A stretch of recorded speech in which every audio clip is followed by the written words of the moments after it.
Welcome to the Exploring Awareness podcast. Join Dr. Frank Anderson and Lisa Berry in exploring new ways to live in this chaotic world and find peace and joy in the most unlikely places. Welcome to the Exploring Awareness podcast.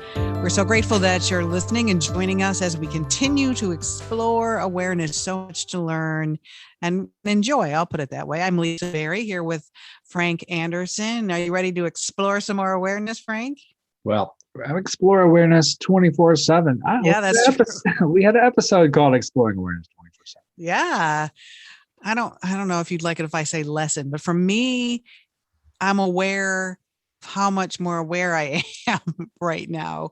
And once you get it and you feel it and you can apply it to your life, it helps you connect that joy that we talk about. That's always there. Yes, you're talking about being aware of being aware, awareness Right. of awareness. And actually, there's a book called Being Aware of Being Aware by Rupert Spira. And Oh, yes. I love him. yes, he's always tweeting. Yes. And when you read the material, very interesting, very intense, and a lot of the things that we're talking about as well on the podcast. And so many people talking about awareness and awareness of awareness, and this idea that there's an opportunity for us to look at ourselves, in a different way and not be caught up in all the chaos and commotion and habits that we've been taught. And I love the fact that more people are opening up to this. And I'm glad we can participate in that conversation too, in the way that we do, and everyone has their own ways of talking about this. And you and I have come up with a way to talk about this. And we've spent, 47 episodes talking about it already. And we have more to talk about. It just suddenly seems much more clear to me when you're in a situation and you don't want to be in that situation, then you just stop and be aware and then just breathe and be aware that I'm breathing, and then it kind of goes away. And it seems so simple. Has it always been this simple? Why has it been such a complicated journey for me to get to this point where it seems so simple? It is. It's amazingly simple. It's just like a half a step to the side, and things look differently from an awareness perspective versus being in them, thinking there's no way out. Right. And so that's why I like to use the term transform with awareness. And we were reading today. Lots of people use that word, but it's transforming, or whatever's happening. When you're aware of it, then it changes it into presence, and that's that transformative ability of awareness to turn it into presence. And so, even as you're watching something that seems very chaotic, you can stand there in the present moment and be aware and transform that. It reminds me of an example I gave earlier when doctors are doing emergencies or perhaps, resuscitating someone. There's chaos going all around, but there's always that one doctor that knows exactly what's going on, that's aware of the medicines and at the stages of the resuscitation. And that person is holding that awareness space and being very effective, right, in providing the treatments that are necessary, that what needs to be done in the present moment is being done by that person who's overseeing, being aware or witnessing this situation in a stable way, and they can respond and not react to what is a very, emergent, critical situation. I was fortunate enough to do an interview recently for the radio station where I work. And every once a month I get to do the art of well-being. And I interviewed a psychologist from the University of Michigan, and he talked about time traveling, which really has stuck with me. And by that, he meant don't time travel. Don't worry about the past. Don't look at the past, and don't worry about the future. That's the time traveling he was referring to. Like Ram Dass says, be here now, and being in the present moment. And you talk about present moment awareness all the time. And I thought maybe we could talk about that a little bit for this edition of the Exploring Awareness podcast, about not time traveling, about not worrying about the past or worrying about the future. I love that. I love that term, time travel. Yeah. Really, you got to give credit to Dr. Tony King for that. Yeah, that's really an active thing, right? Yes. And traveling into the past and traveling into the future. And it's something that we all do all the time. I know exactly what he's talking about, and I'm sure a lot of us can resonate with that as well. And we might hear then this thing, well, don't time travel. And right. That's a hard thing to say. So it's like, well, don't time travel. It's like, okay, well, how do you not time travel? And that's where I think we can take some of our exploring awareness perspectives onto this, because being aware that you're time traveling will transform time travel into presence. Now, how does that sound? So your monkey mind starts going and you're worrying about the future, and then you got to stop and go, wait, no, don't do that. Just like be here now. Is that what you mean? That's right. So when we're using mindfulness techniques to activate our awareness selves, we do become aware of thoughts and emotions as they come up. And so we can watch our minds, we can be aware of thoughts that put us in past situations. And really, your mind and body think you're there, because sometimes your emotions are the same as they were, 10 years ago when you went through this experience. Or thinking about the future and like, oh my gosh, this could happen, that could happen. And so your mind goes to those places and creates scenarios. And, for a lot of us, those scenarios that we create for the future never happen, right? You don't know what's going to happen in the future. So then you hear, be in the present moment. And so that's true. We can use the exploring awareness techniques to be in the present moment. But then someone's going to say, well, how are you ever going to plan for the future? Right? And so there's a difference between planning for the future and living in the future. Does that resonate? Oh, that's a great point. First, I wanted to go back to, you said activate your awareness mind. I love that, because it's like, instead of worrying, and you want to have some sort of activity, but so yeah, if you want to have something to do, instead of projecting and worrying about the future, activate your awareness mind. And I will tell you, it's saved me so much stress and energy by catching myself thinking about the future or projecting into the future and worrying about the future and going, wait, you have no idea if that's going to happen. You have, if you are just here now, if you are aware that you're doing that, you don't know what's going to happen in the future. And so that's one thing I want to do to address that. Now, planning for the future and worrying about the future. Yeah, I'm curious, what is the difference? Well, I do want to go back to what you were just saying about, so activating the awareness mind. Now, remember that, awareness is always there. So there's not like a separate awareness mind, and an active thought mind.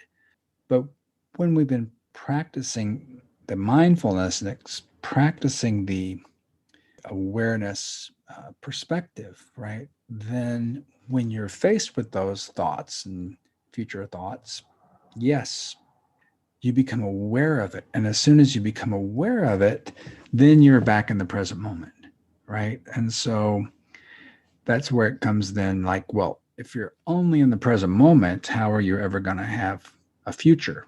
Does that question come up in your mind? Well, yeah, because you want to be in the present moment and you want to have awareness of the present moment. But yeah, so I'm a planner. So how do you move forward, or what do you think about while staying in the present moment? Am I making it too complicated? Yeah, no, well, no, because I think it's a real important question. It's like, because if you're only in the present moment, how are you going to plan for the future? And so, Right. right. And there's two things that happen, there's ways that I can be living in the future, right? And wondering what's going to happen. But there's also the present moment where I am taking what my thoughts are, being aware of them, and in the present moment planning for what will happen. And it's in the present moment, it's not in the future, so it's setting things up in the present moment that will unfold in the future. So there's a difference between living in the future versus living in the present moment, setting things up for the future. So just when I think I have it figured out, you're gonna, I mean, it sounds useful, but I think I need to hear a little bit more. How does that work? You're in the present moment, but you're thinking about the future, but you're not worrying about the future, planning for the future, but you're in the present moment. So, well, we go back to time travel. And what would time travel look like in the future? I've come up with all kinds of stories about the future, right? And all kinds of stories could be brought up.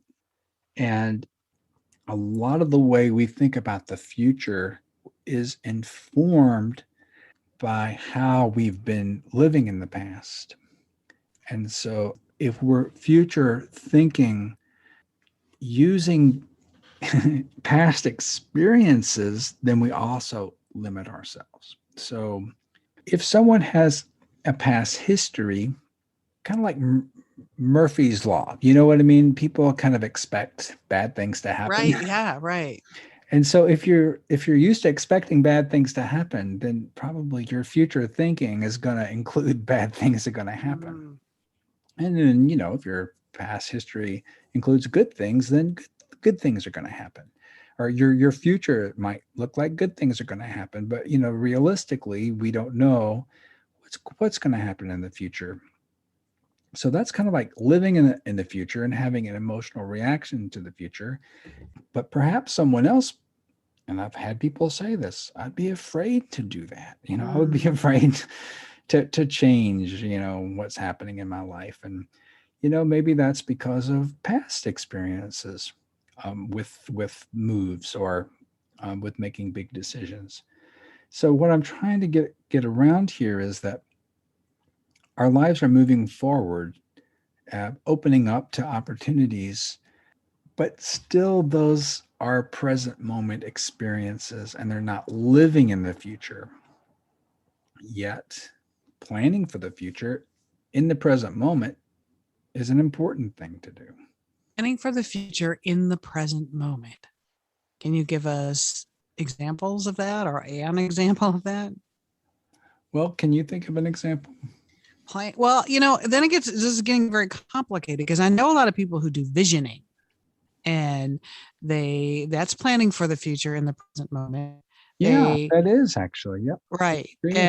And I know a lot of people who are really into it, and they think you can't move forward unless you envision it or have a vision board. Vision boards are very popular. And so I think that's a good example of it. You're not getting lost in worry.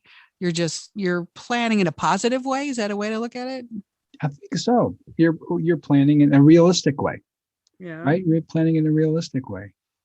Or even in an ideal way. I think that, yeah, visioning things in the future in the present moment is not living in the future. I think living in the future is anticipating things that happen that give you stress and anxiety. Mm-hmm. Well, I'm big on, you get what you're looking for. Mm-hmm. If you're looking for something to be wrong, you're going to find what's wrong. And if you're looking for what's right, then you're going to find what's right. So again, that's thinking ahead to the future in the present. I mean, this is pretty complicated, wouldn't you say, what we're trying to talk about here? It's complicated to talk about. I agree, but I think it's worth bringing up. Sure. We go back to what Tony was talking about in time traveling. We can also think of examples when we've time traveled, Right. and that has given us a lot of stress. Can you think of an example? Well, I was just talking to a friend and she was saying, I have a lot of anxiety and I worry about the future. And I didn't want to lecture her. I didn't want to say that like that exactly not to, not supposed to do. So maybe worry is the key word here. Maybe worrying about the future versus planning for the future or envisioning the future. If you're thinking positively about the future and anticipating and hoping and dreaming, that's one way. But if you're worrying and thinking worst case scenario, then that's not such a great way to do it.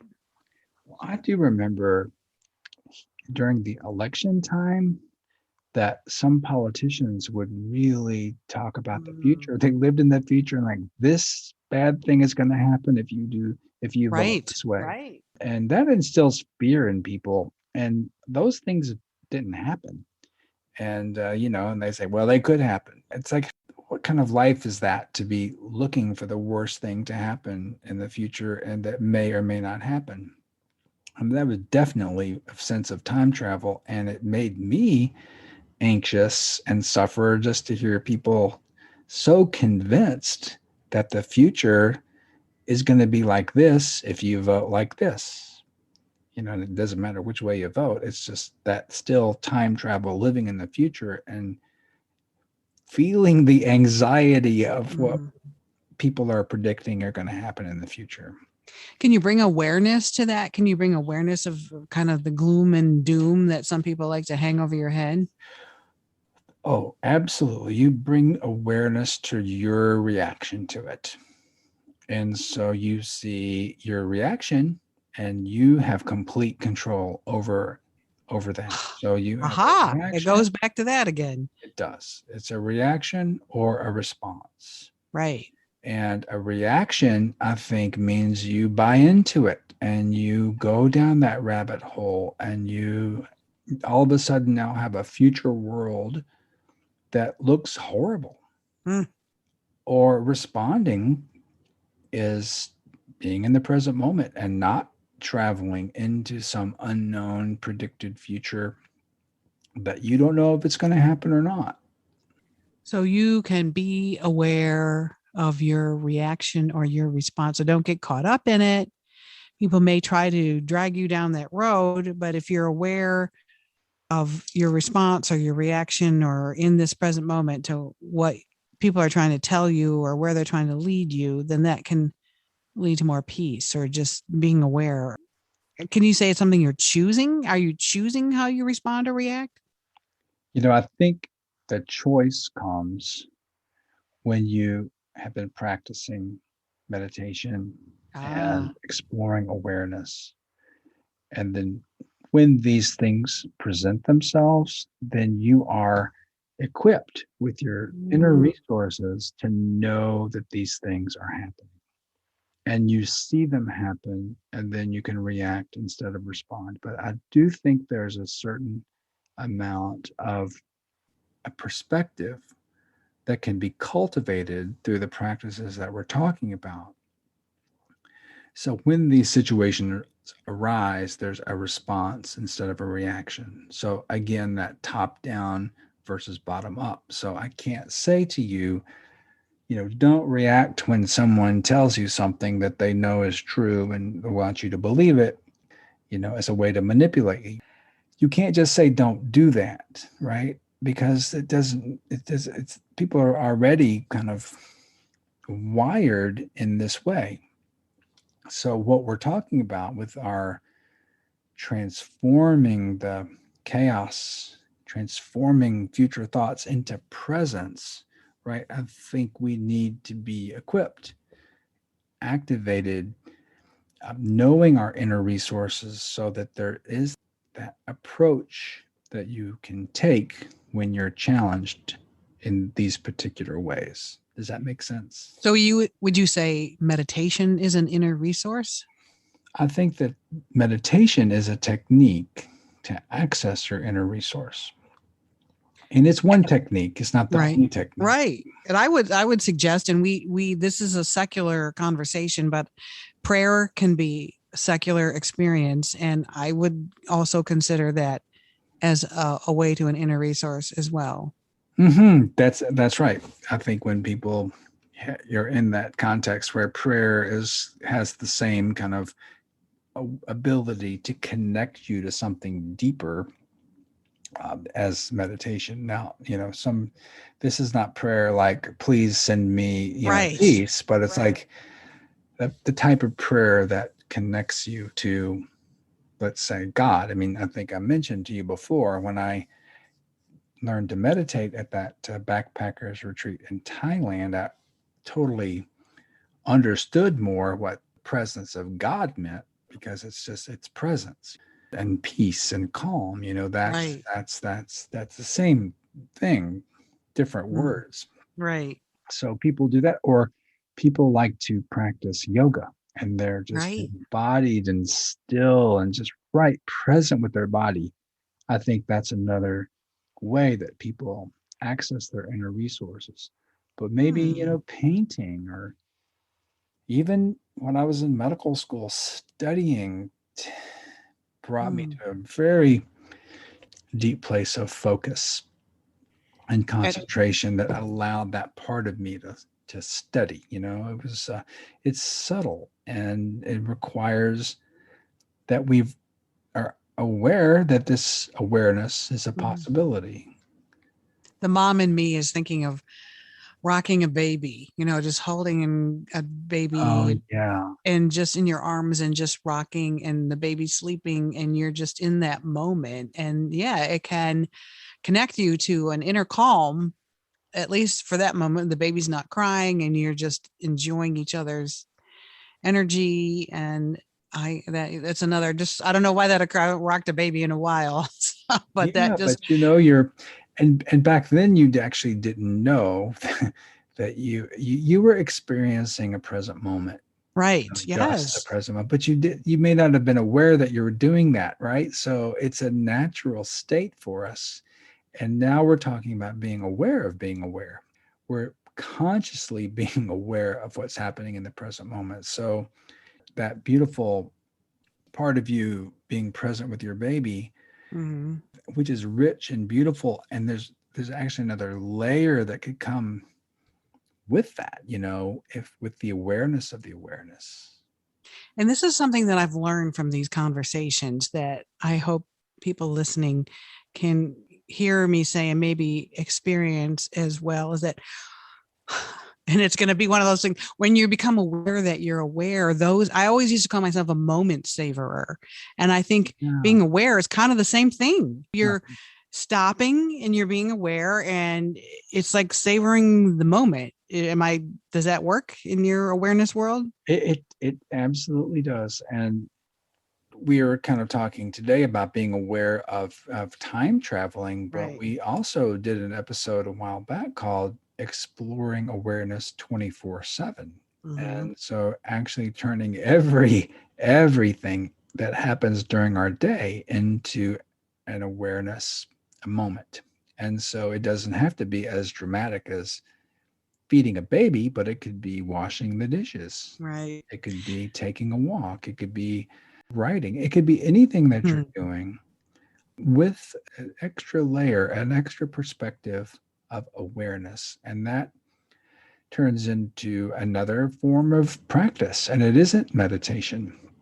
Now, I would say it's nice to have meditation as your pilot project, as your 30 minutes of setting your day.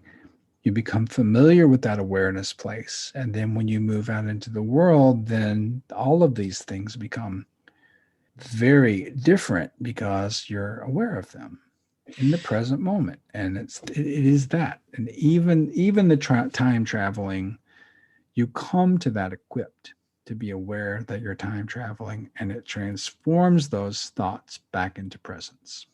It just makes sense that what you're putting and thinking about, what you're focusing on, what you're aware of before you go to sleep has some impact on you somewhere. Well, when I go to sleep and I have thoughts, I use that as kind of a meditation, so I become aware of those thoughts, and rest as awareness. All right. You need to talk a little bit more about that. So Dr. Frank Anderson's laying his head on his pillow, and at the end of his very, very, very busy day, you have a lot going on. So when you go to sleep, what do you become aware of, or how does that work for you? Yes. Well, you like go to sleep pretty quickly. Do you? But if there are thoughts there, then I kind of meditate before I go to sleep. And so meditation, being aware of the thoughts and aware of the emotions. And I like that term, rest as awareness. And once I start resting as awareness, I sleep pretty quickly after that. I think this is a tool a lot of us could use. It is not easy for me to go to sleep. And if I get awakened in the middle of the night, forget about it. I have friends and we'll be emailing each other like, it's 3 a.m. Are you awake? Yeah, I'm awake. And I know we should not be picking up our phone and emailing each other, but it's your mind is going. So please, can you tell us a little bit more about that? I think that is really useful information. Oh, I love that. Your mind is going. And that's, you've heard people say they can't meditate because their minds are going as well. Right. So you get to watch your mind going, and you try it, and you become aware of your mind going. And the part of you that's aware isn't going anywhere. The part of you aware is just stable and solid. And you can watch those thoughts come and go. I would recommend go to your breath and be mindful of the breath and maybe ground there. So you can't sleep and you got a lot of thoughts. Well, concentrate on the breath and feel the air going in and out of your body. And if thoughts come, just go back to that, because that's the anchor of awareness. That's the doorway. You become aware that you're breathing, and you can get into detail. You're breathing in, you're breathing out, you're breathing in, you're breathing out. And you have this moment of awareness where all of those other thoughts are not even there. You're just with your breath, because that is really present moment, right? Breath. Well, it beats counting sheep, that's for sure. And I Well, like how you say sheep is also kind of an awareness thing, right? Is it? Yeah, Oh, it man. is. It's counting your breaths is also can be a meditation practice. But yeah, so in sleep, to rest as awareness of whatever's happening in the present moment, you can use that tool. I'd like to try it, and let's get a report next week. Well, first of all, I like that you said anchor of awareness. And here's my question for you. Do you think if you are a regular meditator that helps you sleep better? Well, you know me, I'm looking for my payoffs and my benefits. I can't answer that. We'd have to survey a bunch of meditators and see if they sleep better, because I don't. Yeah. Okay. Let me just say how you were just talking and how you were just describing the process. I think I personally, and I hope people listening, find that really helpful. That's insightful. That's helpful to know that if you wake up and your mind starts racing, just be aware of that and be aware of your breath. And that will hopefully help you get this. Can you be aware that I want to go back to sleep? Yes. Yeah, you can be aware of that too. But let's say that, it's important to have, I think it's important to have practiced some meditation before you do this, right? In the middle of the night.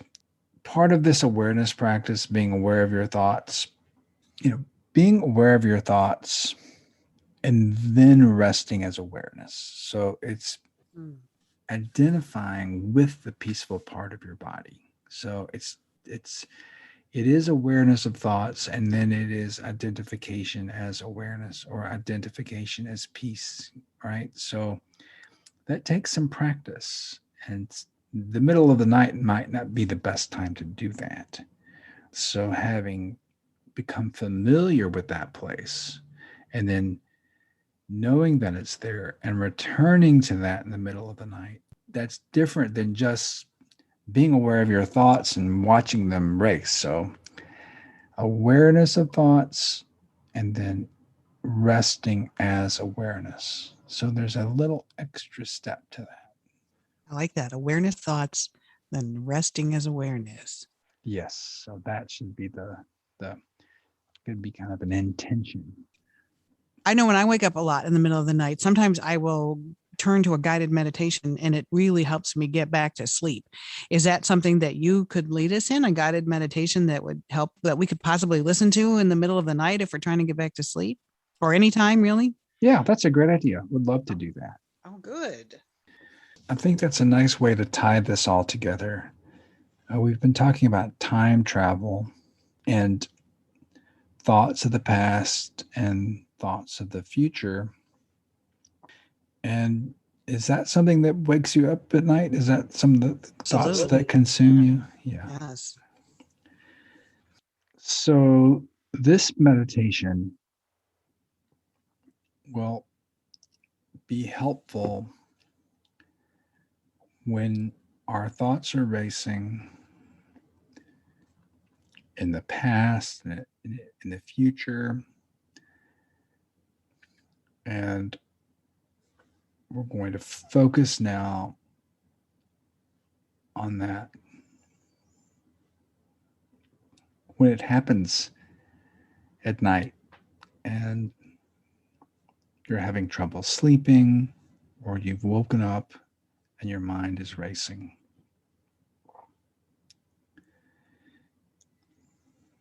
And know that you now know that you're doing this. So you were lost in your thoughts. And now, as we start this meditation, you've already become aware of it.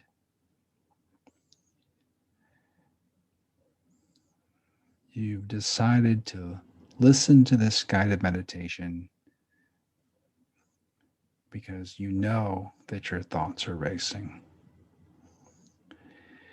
And so just take a deep breath and give yourself some credit for now being aware of your thoughts instead of being lost in thoughts.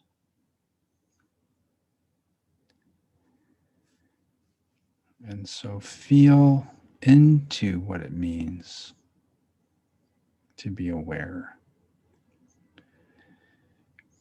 and feel how awareness is still and quiet, and it's there. And take that awareness now to your breath. And breathe in through your nose and out through your mouth.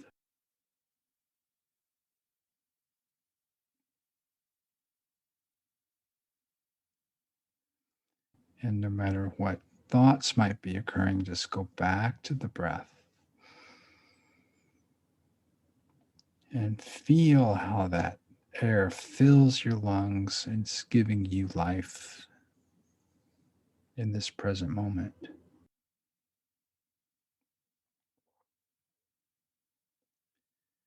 You know, and this is a compassionate act,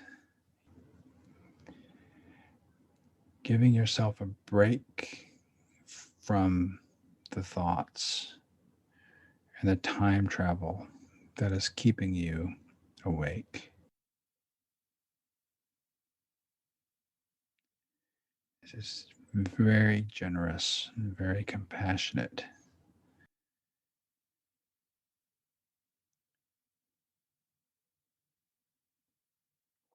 to be accessing now your inner resource, your inner strength, your inner wisdom.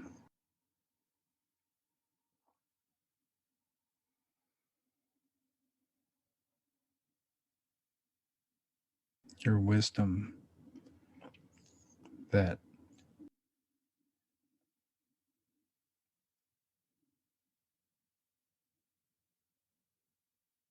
knows that the present moment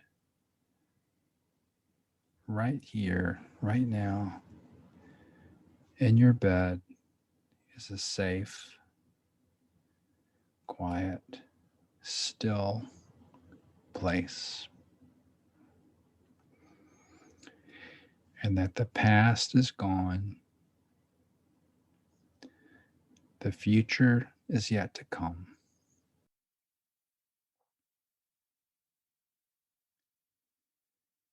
And just see if you can rest as awareness.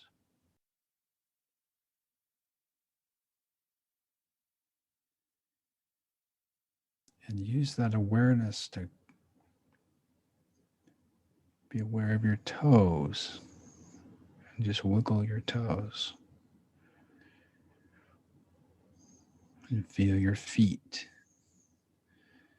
and the heels on the mattress. The backs of your legs touching the mattress, sheets, blankets over your legs, perhaps. And feel that as part of your present moment experience. And then moving up your body, your upper legs, your hips, your abdomen. Stop there. Take a deep breath. Feel your belly get larger and smaller.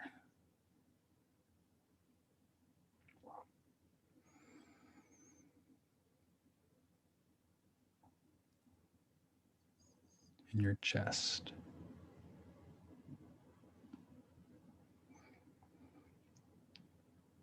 And just enjoy the peaceful breath.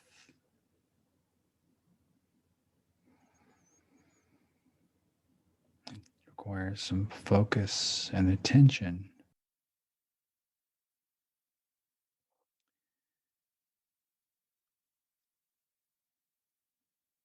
And you might lose that, and the thoughts come back. And that's okay. Maybe it happens for a few minutes, then you become aware of it again. You become aware that you were lost in thought and say, I was lost in thought. But now I'm aware.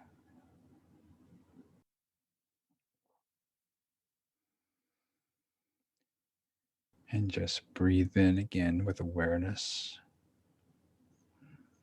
Feel your back on the mattress, your shoulders. Feel your hands and your forearms and upper arms.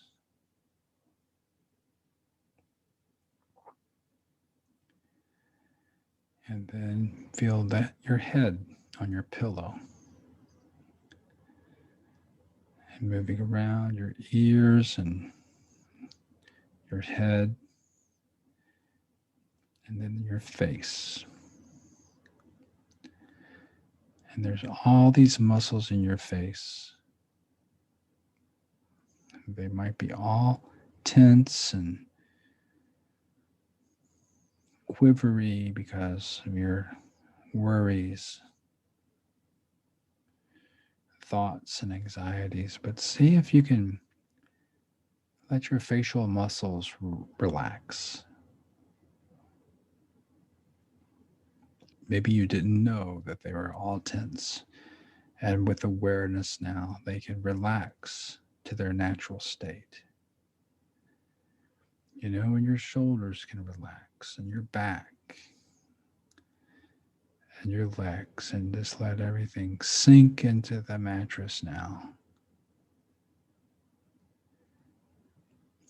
As awareness of your body allows it to return to its natural, relaxed state.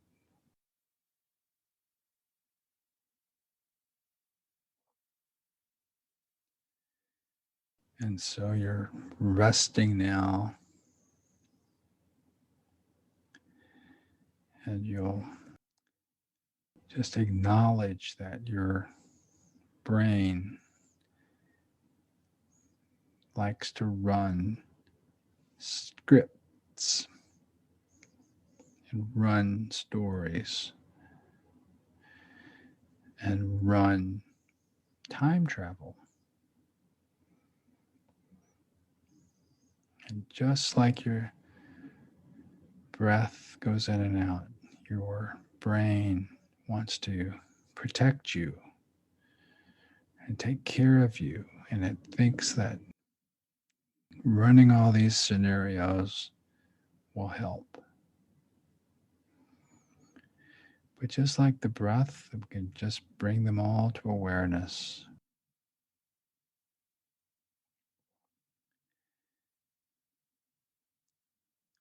And they'll pop up. You'll be aware of them. And with awareness, they'll just dissolve back down.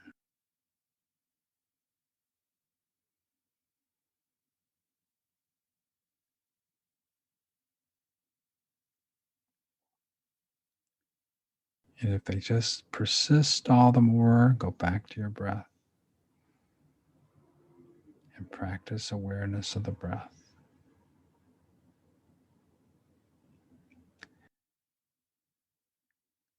Go back to your body and let it relax again.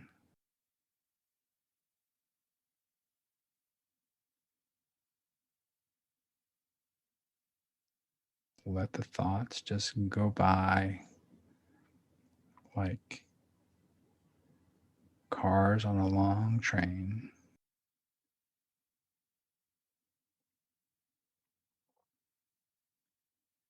And in the present moment, just rest as awareness.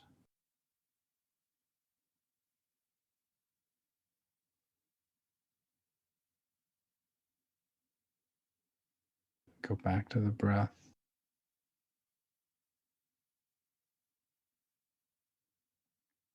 Enjoy this sense of presence, being, of a natural, peaceful state.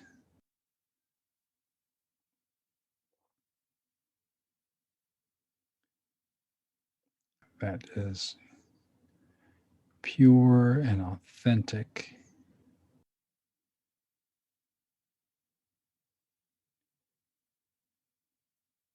It's who you are. It's who you always have been.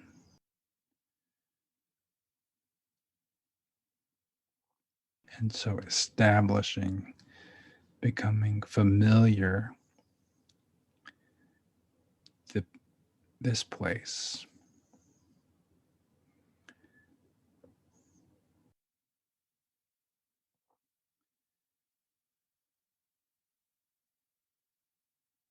And then whatever comes up can be just transformed into presence.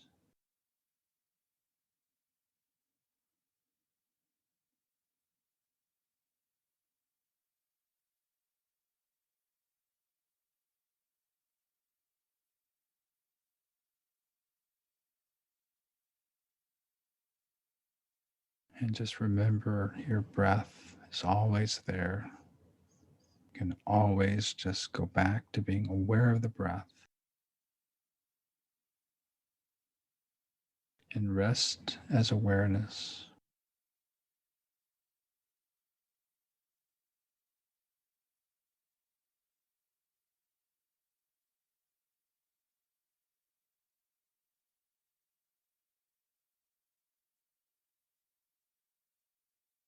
And if you're still awake, just be aware of your questions, aware that you're awake without judgment,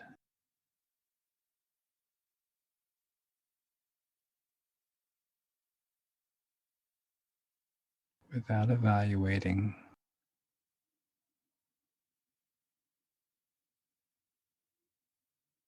Return to your breath. Feel your body.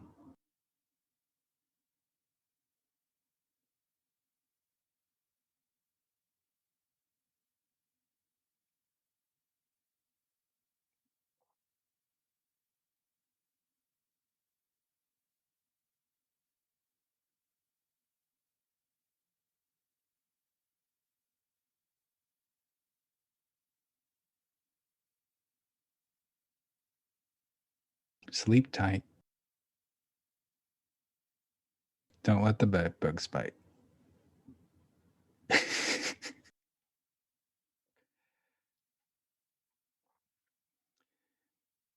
So we'll stop there. Lisa, are you awake? Oh my gosh, that was so wonderful. Thank you so much. And if people are sleeping, I don't want to wake them right up. Yeah, that was what I use. I know I like my useful tools. That was just amazing. Thank you so much for that. I really, really, really appreciate it.